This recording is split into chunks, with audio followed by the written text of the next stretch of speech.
What's up, everybody? My name is Dimitri Kofinas, and you're listening to Hidden Forces, a podcast that inspires investors, entrepreneurs, and everyday citizens to challenge consensus narratives and to learn how to think critically about the systems of power shaping our world. My guest in this week's episode is Jonathan Schroden. Jonathan is the director of the Countering Threats and Challenges program at CNA and has served as a strategic advisor on Afghanistan to the U.S. military since 2008, ranging from commands in country to operational commands outside of Afghanistan, as well as strategic elements in the Pentagon, including the Office of the Secretary of Defense. In the first part of today's conversation, Jonathan and I examine the lens through which the public has become informed about the events unfolding in Kabul over the last 2 weeks, and the public narrative that has quickly formed around what is truly a humanitarian and political disaster.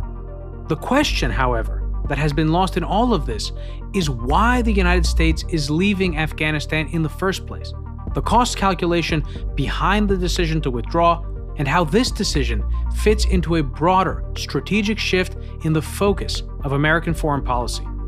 In the second half, we focus on the specific elements that contributed to America's defeat in Afghanistan, from the adroit battlefield tactics of the Taliban, who repurposed off-the-shelf commercial technologies to fight an information war, to massive corruption on the part of America's partners in the Afghan government. We also look at the ecosystem of terrorist organizations operating in country and the international threat they pose to Americans, as well as the geopolitical implications of America's withdrawal for countries like China and Russia, as well as the supporting role played by Pakistan to aid the Taliban in its 20-year resistance against the U.S. occupation.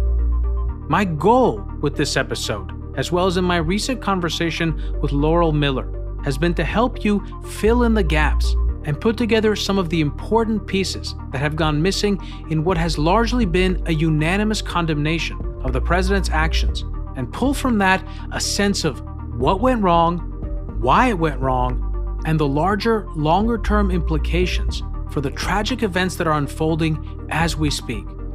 So without any further ado, I bring you yet another phenomenal conversation with my guest, Jonathan Schroden. Jonathan Schroden, welcome to Hidden Forces. Thank you so much for having me. It's great to have you on. So, Jonathan, before we start, give my listeners and me an idea of your background. I know that you're director of CNA's Countering Threats and Challenges program. You've deployed or traveled many times to Afghanistan, to Iraq. What is your background in this area, and what is your expertise as it pertains to Afghanistan specifically? Sure. So I work at a company that focuses on providing operations and analysis support to the U.S. military, and I've done that for the past 18 years. Since 2008, I've been pretty focused on Afghanistan, the U.S. mission there, on a few specific facets. So helping the U.S. military understand whether it was making progress towards the goals that it set for itself or that were given to it. A question that gets asked quite a lot is, are we winning or have we been winning? So that's something that I've spent a lot of time helping the military understand analytically. And I've also spent quite a bit of time helping the military understand the capabilities that Afghanistan's security forces would need in order to counter the threats that it faced. So the Taliban, Al-Qaeda, the Islamic State, et cetera, as well as understanding analytically how well the efforts to develop those capabilities have gone over that time.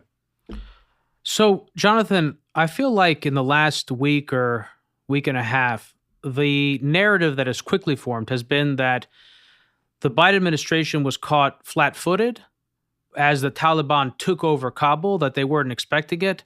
The withdrawal has been largely viewed as a disaster. It has now turned into a humanitarian crisis. It's also developed into a political liability for the president and for Democrats in 2020 and 2024. And I feel like in the context of all of that, what is missing is a larger conversation about the policy in Afghanistan and the decision to withdraw and whether or not it was the right decision. And I'm curious to ask you at the top, one, do you agree with that? But more importantly, two, what do you think the public is missing in this broader conversation? It's an excellent question. The outcome is certainly not what the U.S. wanted. I mean, the U.S. did not want to see the Taliban taking control of the entirety of the country, certainly. And so now is a time of finger pointing, right? And the fingers are being pointed at many different people, at many different institutions, and by all sides. And in some ways, that is hopefully the prelude to a more useful discussion in terms of looking back at what worked and what didn't, and what lessons we need to take away from this as a country, as a government, as various institutions. But it's also that finger pointing also tends to miss a few key aspects in the sort of heat of the moment that we're in. And so there are a few things I would point to. One is this decision that the president took was one that had bipartisan support, majority bipartisan support. There were certainly detractors from the decision on both sides of the political spectrum, but by and large, at the time that he was making this decision, it had support from both sides of the aisle. So that's one thing to make clear. A second is that the options that were available to the president at the time, there's this revisionist narrative now. And there were people, most notably people like David Petraeus and Ryan Crocker, who were arguing this at the time, that the president could have stayed, that the status quo was a sustainable option, that the president could have stayed at the 2,500 or so troops that President Trump left when he left office in Afghanistan, and that he could have done that indefinitely. That they argue that it was a low-cost, relatively sustainable option. And I take issue with both of those aspects of that argument, the idea that it was low cost and that it was sustainable. And we can go into that in some detail in a bit if you want. So that's one thing I think that people are sort of seizing on, is that there was this middle ground option that the president could have taken. And I just don't think that's correct. I think Biden's statements over the last few weeks have been that really his options were to get out or to surge. And I think that's correct. My estimation is that those are the options that he had to choose from. And the surge option is one that we've now seen the movie of several times in Afghanistan. And it doesn't end with U.S. military victory. It ends with another decision point confronting another president down the road as to whether to get out or surge yet again. And Biden was clear he didn't want to pass that decision on to another president. So I do think that his articulation of his choices, I think, is correct. And I would just point out that his choice of getting out, as a policy decision, the decision to just leave, and we can talk about the implementation of that separately, but that decision itself is one that I think was the right decision to make and had much more support than people are willing to ascribe to it now. So, in other words, the view that many expressed early on in the war that entering Afghanistan was a mistake, or at least entering it with an intention to occupy and rebuild it was a mistake, and that we were going to get bogged down in an endless war, that turned out to be more or less correct. Yeah, and I think the U.S., there's an original sin here that I tend to point people to when they ask, how did we end up at this point? How did the Afghan security forces fail in the way that they did? And we can get into more detail on that as well if you like. But the original sin that I point back to, at least on that part of it, is really in the wake of the U.S. invasion of Afghanistan, which at this point, right, there's people who are trying to write revisionist aspects of that too, right? But it's worth recognizing that the President Bush at the time didn't have much in the way of a choice. Right. I mean, they gave the Taliban the option to turn over Osama bin Laden. The Taliban were unwilling to do that on terms that the U.S. found acceptable. And so the U.S. president didn't have much in the way of a choice but to retaliate militarily against this regime that had harbored al-Qaeda. So there's that part of it. But in the wake of the invasion, right, the U.S. had a chance to think about the future of Afghanistan, to come up with a coherent strategy for what it wanted to do and to implement that strategy. And it didn't do that. Instead, you had a situation where President Bush, if you go back and sort of read the histories of this time period now, President Bush, while he would never say publicly that he was okay with nation building in Afghanistan, and would certainly never use that word, he felt a responsibility to leave Afghanistan better than he found it, given that we had invaded this country and toppled its government.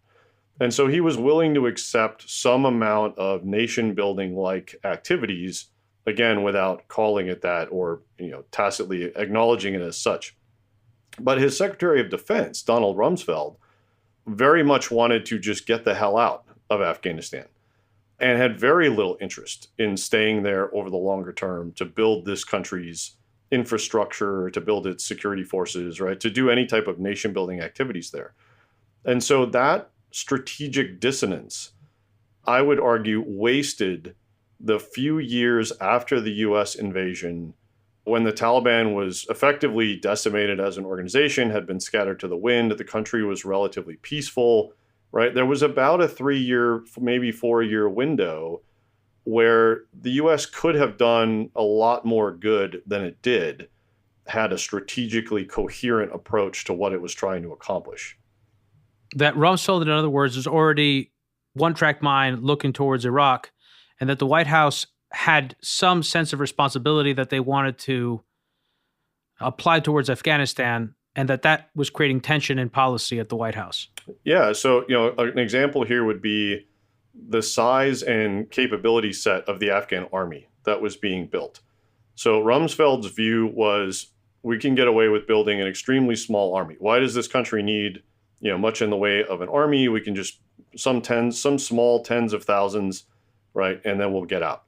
And so, right, that was sort of the approved size limit for the Afghan army at the outset. But they didn't take into account things like the level of human capital that you were working with, right? The fact, and again, I mean this in no way as sort of a denigrating statement on Afghans, but just the fact that the country has extremely high rates of illiteracy, innumeracy. Many of the recruits that they were working with came from extremely impoverished and agrarian backgrounds that had very little education, exposure to military operations, tactics, hardware, etc. And so it proved to take longer to build Afghan army battalions than they thought at the outset, and they didn't really have a good vision of, at least outside of Afghanistan, of what the force should be, what it should look like, how big it should get, etc. So, we had some good military commanders and good people on the ground in Afghanistan early on who were trying to do these things, but they weren't getting much in the way of consistent or coherent guidance from Washington, D.C. about, to what end are we building this Afghan army? Mm-hmm. So you mentioned earlier that the public, I think you said the public, but certainly advocates of staying in Afghanistan were under the impression, or were pushing the line, that our current commitment was low cost and that it was sustainable. It was certainly low cost in terms of U.S. lives, because the fighting had shifted almost entirely to the Afghan military. It was not low cost financially, but regardless, this was the prevailing view. Why do you think that view was incorrect? Yeah, so a few reasons. I would challenge both of the tenets of that argument, that it was low cost and that it was sustainable. So let's start with cost. The argument that the proponents of that approach at the time, and now the sort of counterfactual narrative, was that the costs were low, but they only consider cost to U.S. forces. So they will say things like, well, the financial cost to the U.S. was only $20 billion per year, give or take, and the U.S. hadn't suffered a casualty in over a year. So those are acceptable costs. And there's two things I would say to that. One is the U.S. hadn't sustained a casualty in over a year because it had signed an agreement with the Taliban in which the Taliban agreed expressly not to attack U.S. and NATO military forces in Afghanistan, so long as that agreement was in place. And had the U.S. stayed past the timeline specified in that agreement, it is highly likely that the Taliban would have viewed that as an abrogation of the deal and would have then sought to, again, attack U.S. and NATO forces. Would that have resulted in large numbers of U.S. and NATO casualties? Probably not. But it most likely would have resulted in non-zero ones, especially in a model where we were going to do this indefinitely. So that's sort of one thing I would point out on the casualty side. On the dollar cost, they'll say things like, well, $20 billion is a rounding error in the budget for the Department of Defense. And while that may be true, as a U.S. taxpayer, I still find that to be an offensive argument, right? I mean, $20 billion is a lot of money, especially in the context of domestic programs, other challenges the U.S. might face, et cetera. So I sort of take issue with the idea that $20 billion is chump change that can be thrown around like that. But the more important aspect of the cost argument that I would point out is one that the proponents of this particular option never wanted to discuss and never brought up, which is the cost to Afghan lives. So a couple of years ago, I wrote a paper in War on the Rocks that was called Weighing the Costs of War and Peace in Afghanistan. And in that, I pointed out that the U.S. was bearing the brunt of the financial costs for the war in Afghanistan were being borne by the U.S. and its NATO partners. But the brunt of the human cost was being borne by Afghans. And this is partly, right, your point earlier about the Afghans were the ones doing the bulk of the fighting, with a lot of U.S. military support. That is true. They were also the ones doing the bulk of the dying. So not only were there, several thousand civilian casualties every year as a result of the war, there were also, many thousands of Afghan security force casualties and many thousands of Taliban casualties. And the Taliban are also Afghans. And so I added up in that paper some rough estimates of what I thought those totals would be. And for 2019, the total came out to somewhere in the vicinity of 15 to 20,000 Afghan deaths. Over what period of time? Over 1 year. And so that, on both sides, both Taliban and the national government of Afghanistan. And including civilians. So that was sort of my rough estimate. And the idea that was somehow an acceptable cost year in and year out in perpetuity, I sort of find offensive.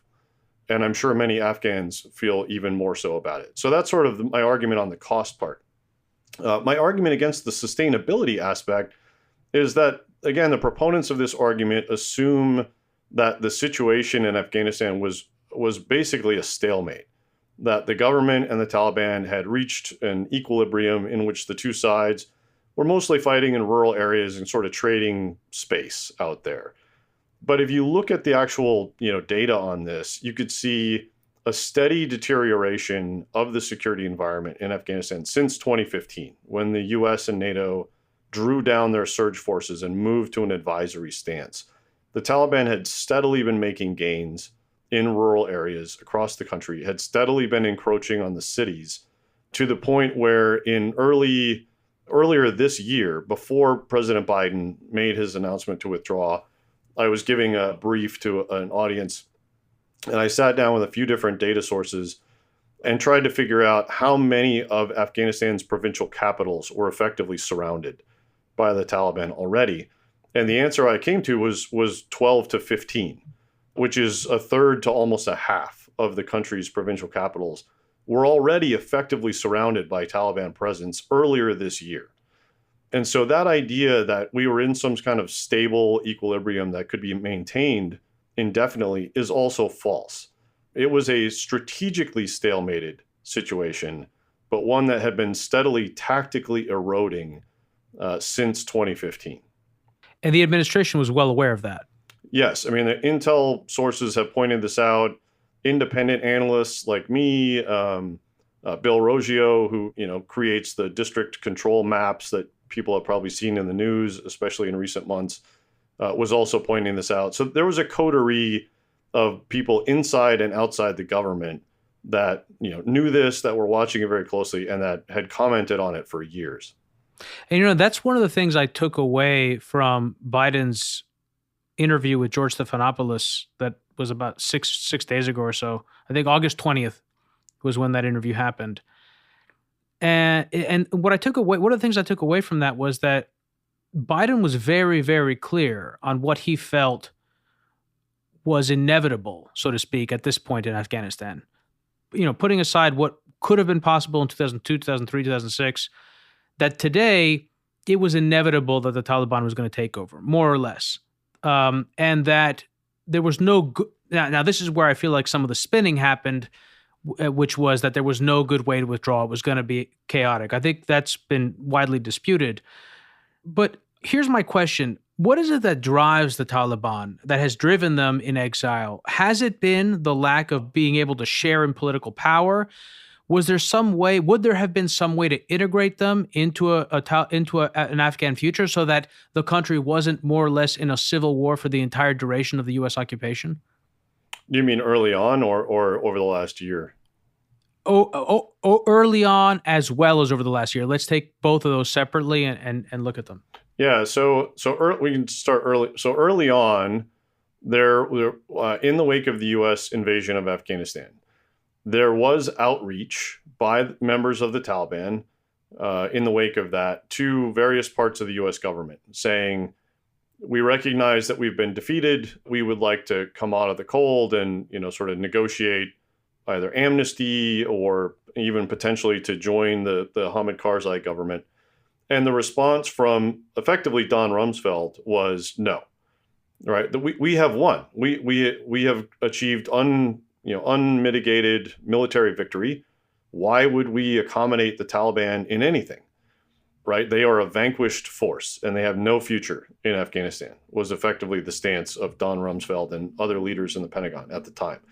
And so the Taliban, for example, were not invited to participate in the conference at Bonn, which wrote the Afghan constitution, selected interim Afghan government with Hamid Karzai as its leader, et cetera. They were not allowed to be a part of the quote unquote new Afghanistan. And so obviously that was a choice that was made at the time.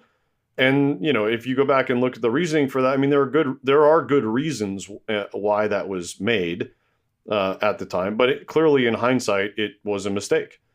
And we should have gone a different path by allowing the Taliban to at least have some involvement in the post-Taliban government. How important do you think that was for contributing to where we find ourselves today? And actually, I'll tack onto that as well. How similar was that to the decision by the CPA and the Bush administration to prevent members of the Ba'athist Party from participating in Iraq's post-invasion government? Yeah, so I would say it was very significant to the rest of the narrative that occurred in Afghanistan. And there are similarities to the situation in Iraq, in so much as these are pluralistic countries that we're talking about. There are multiple ethnicities and multiple different religious groups that exist that have sizable minorities. And the majority in the country is not a strong majority, right? It's sort of a slight majority. So you have a similar situation where these countries have multitudes in them of people.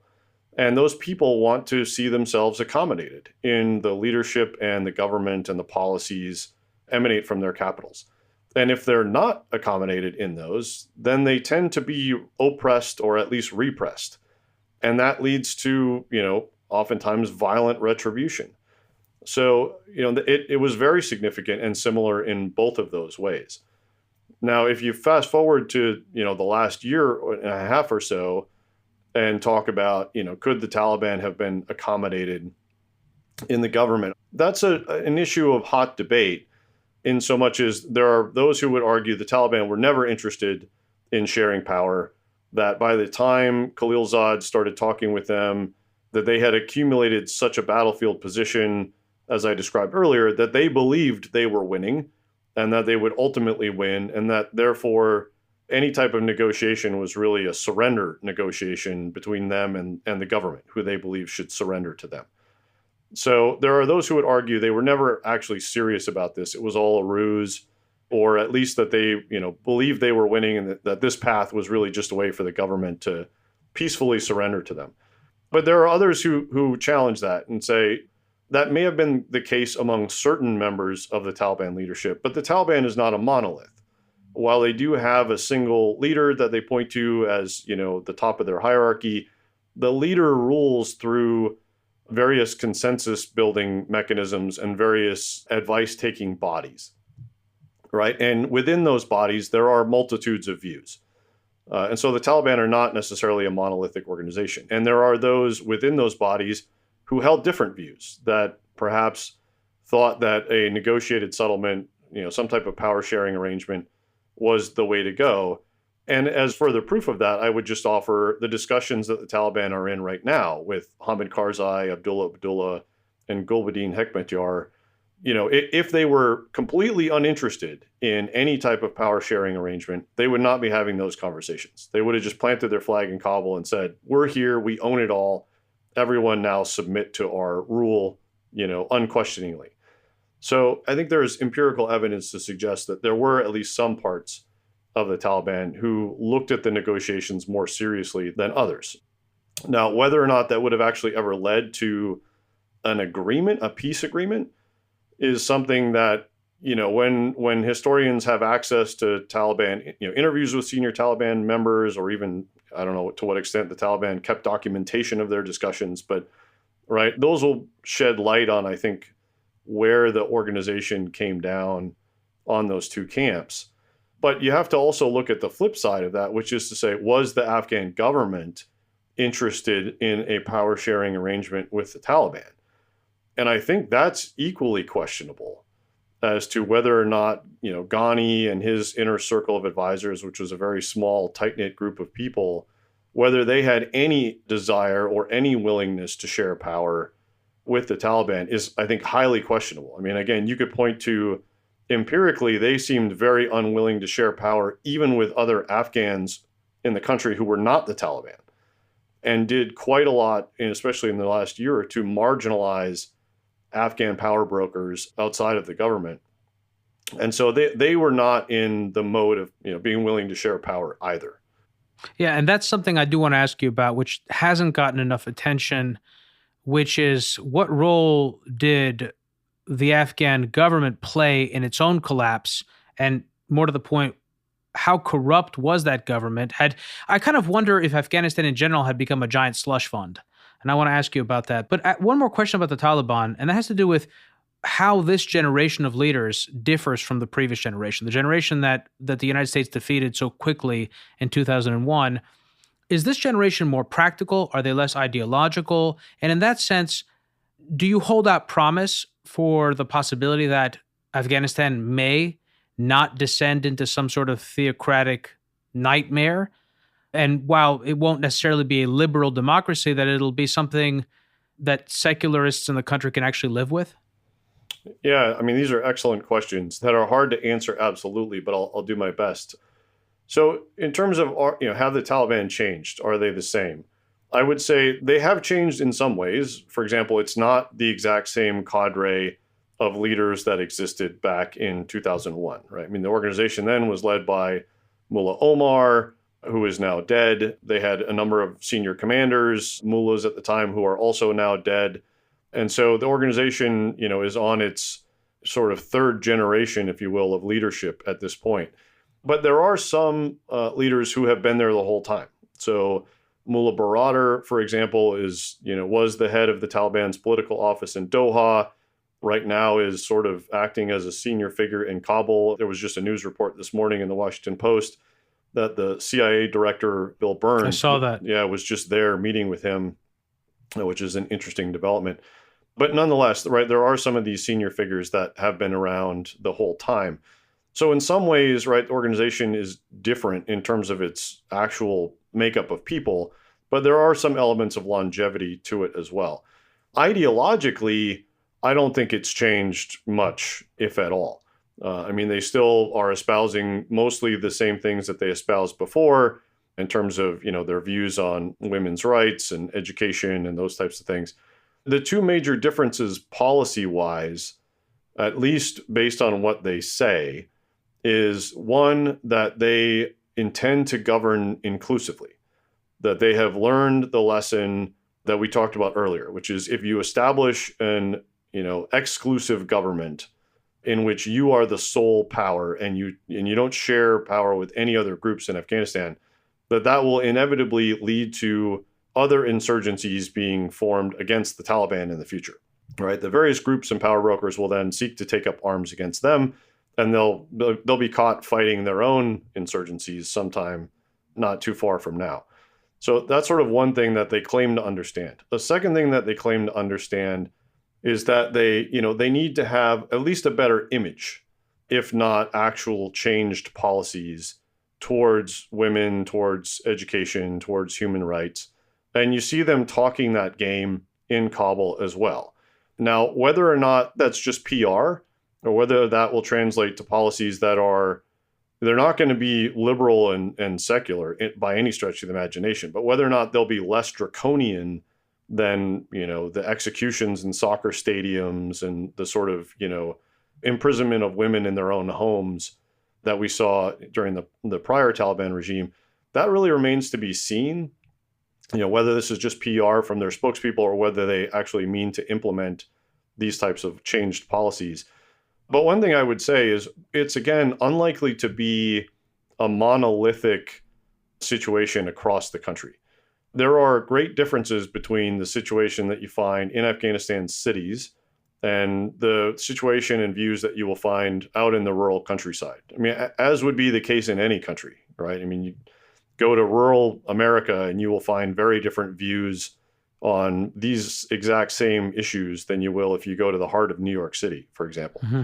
And so what the Taliban choose to do in terms of how they implement, policies on girls' education, et cetera, it's quite likely that those will look different in Kabul and Kandahar and Jalalabad than they will look in Lashkar Gah or, Garmsur district in Helmand, right? I mean, it's likely to be a gradation of restrictions that are imposed upon people relative to what they've known over the last 20 years. So I want to ask you about corruption, and we'll go back to that, but this makes me think about Pakistan. And so what role has Pakistan played, and is it currently playing in your understanding of this situation in order to apply influence in shaping the government that's going to emerge in Afghanistan under the Taliban? Yeah, so Pakistan has played, a decidedly mixed role over the years. And this is quite an emotional issue for a lot of Afghans for that reason, and understandably so. On one hand, it has been helpful to the U.S. in its war in Afghanistan in a number of aspects. So the Pakistan, has allowed the U.S. to use its airspace and to use its roads and port networks for logistics to support the military effort into Afghanistan, and did that for many, many years, effectively the entirety of the war. Pakistan, for a period of time at least, allowed the U.S. to base counterterrorism assets from the Department of Defense and the CIA in and around the tribal areas of Pakistan, and allowed, those assets to effectively conduct direct counterterrorism missions against the likes of Al-Qaeda members, sort of in exchange for the U.S. also targeting members of the Pakistani Taliban. And that all occurred under the Obama administration and eventually stopped. And, and the U.S., for its part, has provided Pakistan with some degree of international top cover for some of it. For example, when the Mumbai attack happened, right, the U.S. kind of stepped in and helped mediate between Pakistan and India. And it has also provided billions of dollars in funding for Pakistan's military. Yeah. And so that, right, those are sort of the highlights of the relationship, if you will. But then there's the downside, right, which is while Pakistan denied it for years, and more recently members of the sort of retired members of the Pakistani security establishment have admitted this openly, right? The Pakistani security administration, especially its intelligence services, have provided support to the Taliban since it got kicked out of Kabul, effectively. And that support has, ebbed and flowed over time. And contrary to what a lot of Afghans would have you believe, especially in recent years, the criticality of that support, at least in terms of material support, has also sort of waned over the years as the Taliban became stronger and stronger inside of Afghanistan. But certainly early on, the 2004, 2005 timeframe, the Taliban would have had a much, much harder time reconstituting had they not had access to safe havens in Pakistan, had they not had access to material resources and training and advice from the Pakistani intelligence services, et cetera. So, Pakistan has played this decidedly mixed role throughout. And I would say that, it is likely to get decidedly mixed results as well. I mean, while it has ultimately ended up now with a regime in Kabul that, might ostensibly be friendly towards Pakistan, there is also, to some degree, there's some amount of residual bad blood between the Taliban and the Pakistani government as well, in part because the Pakistanis have leaned on the Taliban pretty hard at various points, sort of made either direct or indirect threats against their leaders to do various things, right? And kind of held this leverage over their head for many, many years, which nobody would appreciate that. So there's that aspect of it. But there's also the possibility that there are millions of refugees, Afghan refugees in Pakistan that have been there for quite a long time. There are more that, have been fleeing that way in the wake of the Taliban's takeover as well. And so there is this blowback that Pakistan suffers from the results of its policies that it is likely to continue suffering for some time. So again, decidedly mixed role and decidedly mixed results for Pakistan as a country. So what is the origin of that relationship between Pakistan and the Pakistan ISI and the Taliban? What has informed Pakistan's policy towards it in the last 20 years since the U.S. invasion? Why have they supported it? Yeah, so the calculation was really one of, the U.S. not being a member of this neighborhood. And so the Pakistani leadership, and there are many quotes of General Kiani, who was formerly the head of the Afghan army, the chief of the army staff there, and so effectively, in charge of the country's security situation and much else. Plenty of quotes of him, telling U.S. diplomats things like, your policies in Afghanistan will eventually fail, and then you will leave, and we'll be left holding the bag at that point. And so, we will provide tacit support to what you're doing there. We'll allow you to use our airspace. We'll allow you to ship things through our country. We're not going to provide overt support. We're not going to have Pakistani army people in Afghanistan fighting alongside the Taliban, et cetera. But we also, we need to have means of shaping the future of Afghanistan. We need to have means of leverage in the future. We need to be able to bet on all horses, because the outcome could go any number of ways. And whatever direction it takes, Pakistan's going to be stuck next to it. And so they need to hedge their bets. And again, place bets on all horses. And that was consistently his line. He never really made any bones about that's what they were doing. Did any major player in the region actually believe that the U.S. would be successful in Afghanistan? In the region, I would say no. I mean, Pakistan knew we would leave eventually. Iran certainly knew that we would leave eventually. Russia, China, et cetera, they all have vested interests in Afghanistan as a neighbor of theirs, right? Being members of the neighborhood. The U.S. was always just visiting, and everybody there knew that. And so that colored their view of the U.S. mission there, right? I mean, nobody wanted to get too invested in supporting the U.S. or too invested in supporting the Afghan government, because there was always the possibility that what we saw unfold over the past couple months would happen. And if you were a regional country and you didn't maintain relationships with the Taliban, if you didn't sort of provide them some amount of support, then, if and when they eventually came to power, you'd be out in the cold. And no government wants to be out in the cold. And that speaks to the sense of inevitability that you got from listening to Joe Biden, not just in his conversation with George Stephanopoulos, but also in subsequent interviews. It also speaks to the speed of the collapse of the Afghan government, which is to say that this was not a military defeat in the sense that this wasn't a series of battles of attrition where the forces of the Afghan government were depleted and eventually the city collapsed. It was a political calculus. It was a decision about where this was inevitably going, and shifting alliances and stakeholders deciding that they were going to align with the Taliban and basically position themselves as best as possible for what was going to be, or what was, a U.S. withdrawal and a pulling of support for the Afghan military. Yeah, no, I think that's exactly right. I mean, what we didn't see was the military steamrolling of Afghanistan's security forces by the Taliban. There is a narrative that's emerging now that Afghan security forces were a bunch of cowards, that they didn't stand and fight, that they ran away, which is both ignorant and unfortunate that people are advancing that. Because, it's untrue historically, right? I mean, I could point you back to the numbers I cited earlier about the number of fatalities that the Afghan security forces have been suffering year in and year out since 2015. But even more recently, right, if you go back to May, when the U.S. began to withdraw, there were plenty of examples of Afghan security forces being attacked by the Taliban out in rural areas. And while some of them fled, a good number of them stood and fought and tried to defend those areas from the Taliban offensive. And what happened there is they didn't get any, they would run out of ammunition. and they would run out of food and water, and they would call for reinforcements and nobody would come. They would call for airstrikes and none would be delivered. Mm-hmm. And so they just weren't getting any support from the institution, from the Ministry of Defense, Ministry of Interior, right? The security institutions. They weren't getting any support from Kabul. And within a matter of days, they would either be overrun and killed, or they would effectively have to flee or negotiate their surrender. And you saw that happen in a number of areas across rural Afghanistan in May.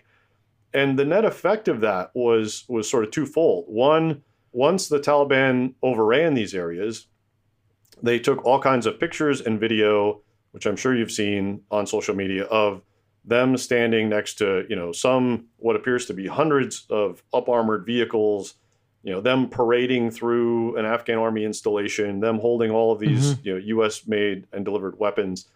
So in addition to, physically garnering control of all of that type of military hardware, they used it to great information effect, right? Mm-hmm. The information and propaganda war.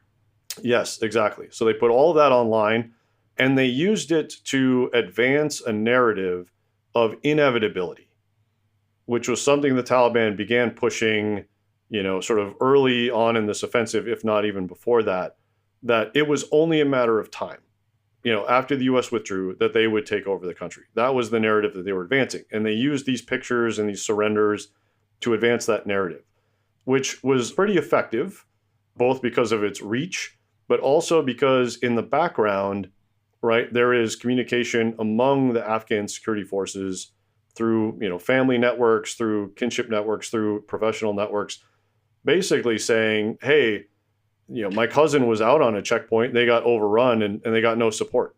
Mm-hmm. Or I know someone who was stationed here and they didn't get any food for weeks, they hadn't been paid in months. Right. And so that word gets around and you start to get this domino effect of the security forces are being told, internally, there's a lot of information that, hey, guys out on checkpoints aren't getting any support. If you get attacked, don't expect that you're going to get any support either. And on top of that, the Taliban are circulating this propaganda of their victories and their wins. And in addition, they were circulating videos of them granting amnesty to surrendered fighters. Right? That they were treating surrendered fighters well, that they were granting them amnesty, in some cases even giving them money, some amount of money and sending them on their way so that they could safely get back to wherever they came from. And these were extremely effective propaganda and psychological operations on the part of the Taliban. And in addition to those things, they were doing what you described, which is negotiating deals at local levels. So there were many reports early on as well of the Taliban approaching tribal elders or local leaders and basically telling them, hey, we're coming to your town sometime soon. And we're going to attack, the town. And it will be bad. There will be a fight. People will die. But we will eventually win. I mean, look at what's happening in all these other areas where we've already won. That's coming to you. So you have a choice. You can go to the local security forces in your area, tell them that you don't want them to fight, that you would like to spare the town, you would like to spare the people here, and ask them to leave on your behalf. And if you do that, we will treat you well in the wake of their departure. And that happened all across the country as well. You would see there were many, many reports of local elders effectively negotiating the withdrawal of Afghan security forces from these areas, and then the Taliban would come in and take them after the security forces had withdrawn.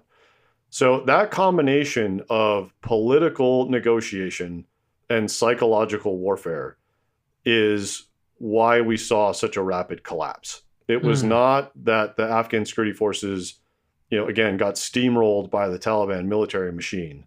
That is not what we saw happen in Afghanistan. I'm curious to know why the Afghan government was not kind of remotely in the game when it came to social media and the information war aspect of this. And I'm also curious to know how you feel technology was used to the advantage of the Taliban in a way that it wasn't perhaps on the part of the Afghan government, and how that maybe speaks to a larger shift in how some of these battles of the future are going to be waged and won, in particular when you have asymmetric relationship between adversaries. But I'm going to save that for the overtime, Jonathan. I also do want to discuss corruption again, because it's been one of the main, I think, points of agreement among commentators about the sources for the collapse and how to think about corruption in the Afghan government. Was it unusual for the culture, or was it unique because of the United States' involvement and the amount of money that was coming into the country? Also, the regional implications of the U.S. withdrawal, the risk of a rising terror threat as a result of this, the reconstitution of Al-Qaeda, is that a serious risk? Maybe the emergence of a new terror group. Again, we saw that in the case of Iraq with ISIS. ISIS wasn't even on the radar at the time. Could something similar happen today? And also, how does this fit into a larger U.S. foreign policy vision, like a Biden doctrine? I mean, I don't know that we've really, I don't know that there is a clear Biden doctrine emerging, but maybe you can enlighten us on that. For anyone who is new to the program, Hidden Forces is listener supported. We don't accept advertisers or commercial sponsors. The entire show is funded from top to bottom by listeners like you. If you want access to the second half of today's conversation with Jonathan, as well as the transcripts and rundowns to this episode and every other episode we've ever done, head over to hiddenforces.io and check out our episode library, or subscribe directly through our Patreon page at patreon.com/hiddenforces. There's also a link in the summary page to this episode with instructions on how to connect the Overtime feed to your phone so that you can listen to these extra discussions just like you listen to the regular podcast. Jonathan, stick around. We're going to move the second part of our conversation into the subscriber Overtime. All right. Thank you. For more information about this week's episode of Hidden Forces, or if you want easy access to related programming, visit our website at hiddenforces.io and subscribe to our free email list. If you want access to Overtime segments, episode transcripts, and show rundowns full of links and detailed information related to each and every episode, check out our premium subscription available through the Hidden Forces website or through our Patreon page at patreon.com/Hidden Forces. Today's episode was produced by me and edited by Stylianos Nicolaou. For more episodes, you can check out our website at hiddenforces.io. Join the conversation at Facebook, Twitter, and Instagram at Hidden Forces Pod, or send me an email at dk@hiddenforces.io. As always, thanks for listening. We'll see you next week.